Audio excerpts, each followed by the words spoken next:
was a created kind. It is the basal ancestor of all domestic and wild cattle we see. The Germanic people of Europe referred to it as meaning the wild ox. It entered the English language from Germany as aurochs. The species survived in Europe until 1627. The oldest of cave drawings depict these first beasts. Before it died, it gave rise to two branches of all the cattle we see today. It led to the zebu and the Bali cattle, which ended up popularizing all of Indonesia. The other is related to the Eurasian subspecies, leading to the taurine cattle. A mitochondrial DNA study suggests that all domesticated taurine cattle originated from about 80 wild female aurochs in the Near East. Other species of wild bovines after this point were also domesticated, namely after the wild water buffalo, gaur, and wild banteng.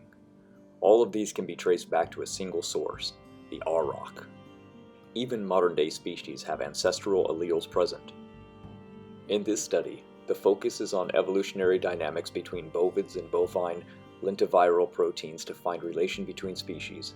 They determine the sequence of 3 genes in the genre of buffalo, bos, and bison, and show that the bovine gene A3Z3 is under strong positive selection.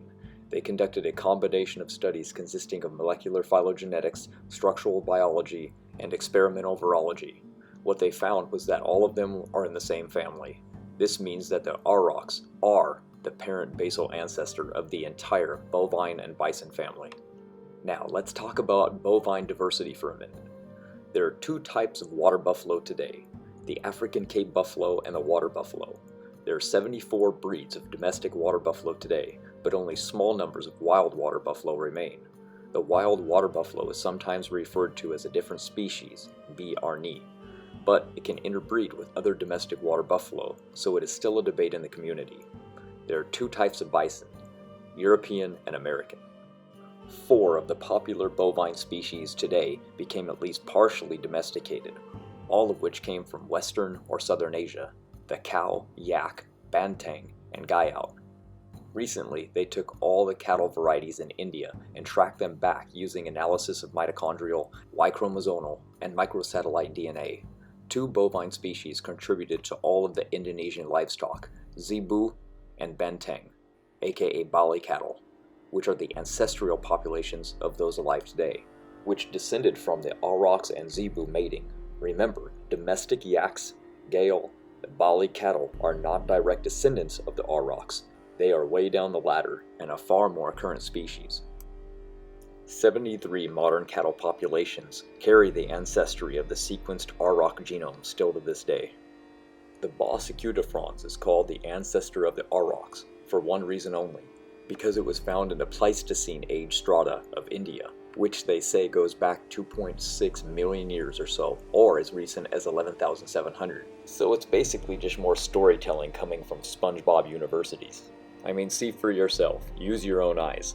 Look at the skeletal remains. They look absolutely identical to one another. The only thing that separates them is the geologic column. Modern day bovines are a genetic mess. I mean, look at the domestic yak, or wild yak for that matter.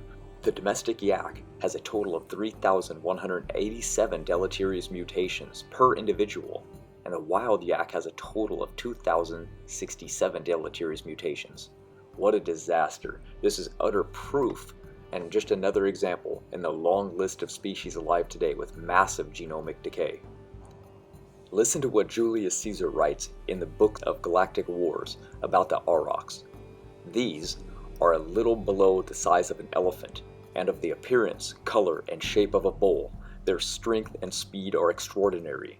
They spare neither man nor wild beast which they have espied. And again, just like with cat or the feline, we have bovine-specific ERVs as well.